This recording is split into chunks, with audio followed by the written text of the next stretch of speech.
During the grand opening of Bricks and Minifigs Pasadena earlier this year, I was able to buy a set from 2005 that is so rare, no one else on YouTube has reviewed it yet, technically. This is the Episode 3 collector set that was exclusive to Toys R Us, but is actually made up of 2 smaller sets that were available everywhere else. I've actually owned this ARC 170 as a kid, but I never got the Droid Tri-Fighter. Along with these 2 ships on the box art, it's also advertised that we get either a mini Anakin Jedi Starfighter or ARC 170, a Revenge of the Brick CD, and best of all, a full-size Revenge of the Sith LEGO Star Wars poster. Add a shiny finish to the box and a freaking carrying handle, and you can now see why this is called a collector set. Part of my reasoning for deeming 2005 the best year for LEGO Star Wars is the box art. Just look how beautiful the LEGO Star Wars logo looks at the top with all the flames and Darth Vader's scary mask. This and every other set that year was coming out alongside Revenge of the Sith, so to be able to get some more sneak peeks of what the ships, clones, and droids would look like just added to the magic of the wave. I bought this set new in box for $650, but because some of the seals were loose, I decided to cut them off and open the box just to make sure everything was there before leaving the store. Let's open it up again and see what we got. The ARC 170 polybag, which is what I wanted, the nostalgic 2005 themed instructions, which we'll take a look at later, the elusive Revenge of the Brick CD, I can't wait to see if I can still make this work, and the official LEGO Star Wars poster, which looks amazing with the huge battle scene on it, but it does have some wear from storage.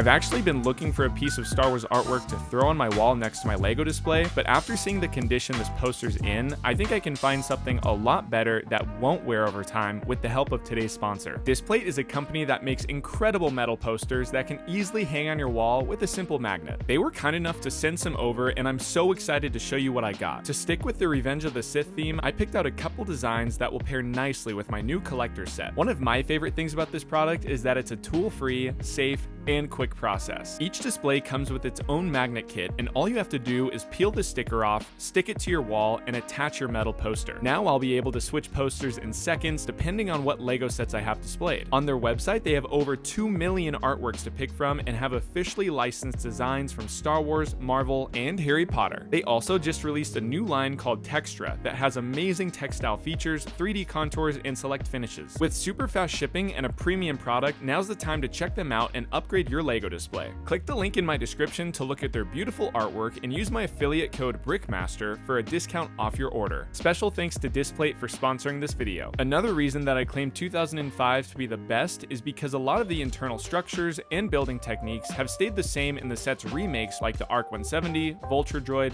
and Jedi Starfighters. And that's because they're really good. The building experiences I've had with all these sets in the wave have stood out to me even until now, and I'm so excited to get to build some of them again. As I'm sure you've noticed by now, there are no numbered bags for these models, which at first annoyed me, but further into the builds, I began to enjoy the process of looking around for pieces and found it very rewarding when I actually did find them. This, combined with the lovely artwork in the instructions, made for one of the most fun experiences I've had putting together a set in a long time. I mean, just look at how pretty these pages are with the gray starry backgrounds with orange highlights and the artwork in the back showing off play features and alternate models. What I would give to be a kid again looking at this advertisement for the first time. A couple of highlights in these builds for me include the ARC 170 wings and learning how they work, the simple secret of how the designers accomplished the shaping on this Tri-Fighter, and the small yet sleek design of the polybag ship. With them done, let's take a closer look at the charming figure lineup. The Tri-Fighter comes with the first ever Buzz Droid, and it looks really cool. A little bigger than what it should be, but for the time I think it's good. This is one of the figures I always wanted as a kid because I thought it would be able to roll into a ball to fit into the cockpit, but as we'll see later, that's not exactly true. The other droid we get is R5-D4. Now, to my knowledge, this is actually Obi-Wan's droid we see in Attack of the Clones, but it works well in this set as the exclusive astromech. I'm so nostalgic for the original print job on these guys and love this one a lot. Finally, we get 3 original Phase 2 clone pilots. Their helmets are not accurate at all, but their look is super unique and almost menacing. They come with 2 old Star Wars blasters and have great sand blue colors on their arms and legs. LEGO killed it with this figure lineup because it's the exact amount you need to fill up your ships and have a space battle. Along with getting to see these characters in live action, LEGO fans also got the chance to see them come to life in an animated mini-movie on Cartoon Network. To promote the 2005 sets, LEGO hired Treehouse Animation to create Revenge of the Brick, a spoof that's loosely based off Revenge of the Sith with a lot of LEGO and cursed minifigures. While researching for this video, I actually found out that Mark Hamill himself was co-director on this project, which is wild. I grew up watching this on YouTube whenever I needed inspiration for my own LEGO Star Wars play play, and it still gives me some now. The sets also looked so clean and made me super excited to play with mine. I'm so happy that this CD is in my collection now and that it actually works with my DVD player at my house. I placed a link in my description if you want to watch the full thing for yourself. Now that we've seen them in live action and animation, let's take a look at them in person to see how they helped make 2005 so great. First off, this polybag build is small but sleek. It uses only a handful of basic pieces that you could probably pull out of your spare parts right now, but I really like the simplicity of it and shaping. Part of me wants to display it with my Venator, but it's just way too big, especially when looking at it next to this mini gunship. The Tri-Fighter is super unique in that it has somewhat of a roll cage fit around the cockpit. The arms were built using a bunch of these ratchet clip bricks and then folded together to make the curve. At the very end of the instructions, I had to put on all the stickers at once, which was odd since usually you'll put them on before the piece goes on the set. On the back, there are 3 small thrusters that stand out among the rest of the sand blue, and on the front there are some red cannons and 2 red eyes since this ship is a droid. In the middle of the Tri-Fighter, we can open up these printed cockpit pieces and find the buzz droid that can fit inside just by folding the saw blade to the side and the legs up. It's very simple, but goes a long way in terms of play. After getting to build this ARC 170 again and holding it in hand, I forgot just how much I liked it. It's faithful to the in-universe design and has all printed pieces unlike its counterpart. We basically never see that anymore, even with larger sets. Just look at how detailed the engines are, the side windows, the back of the ship, the front of the ship, even the Republic logos on the wings. On the back, there's 2 orange thrusters that utilize the same orange discs as the Tri-Fighter, and right above those is a rotating cannon that's pretty loose but makes for a fun play feature when swooshing the ship side to side. To get inside, both walls are able to fold out, which reveals a spacious interior complete with screens on each side with a print of the Tri-Droid and a couple jumpers for R4 to connect to. When you close it back up, you can fold down the windscreen so they connect over the studs to keep everything locked into place. Also, can we just appreciate how perfect R4's head looks coming out of the top? It's pretty much in perfect scale. The front windscreen just pops off and has 4 studs beneath it to sit the third pilot. Right behind his seat, you can drop a couple of these blue cylinder pieces that represent bombs, and once they are loaded, you can pull this gear in the back to drop them. The Technic rod will then slide back into place using the assistance of the rubber band. Twisting that same gear in the back will open the top and bottom wings into attack position. It is a little bit slow, but works well so nothing slips out of place. This is a great little mechanism that helps accomplish multiple tasks. I love how this ship looks in this mode, and it actually is way sturdier than I remember when playing with it as a kid. With the wings folded out, we can better see the huge cannons on the side, and they look awesome. While doing a little more research for this video, I can say that the play experience while swooshing these 2 ships around is insanely fun. I love this set so much. The Episode 3 collector set is a perfect representation of what LEGO Star Wars in 2005 was. Fantastic marketing, fresh ideas, and amazing sets. Let me know in the comments where you would rank 2005 in LEGO Star Wars history and what your favorite year is and why.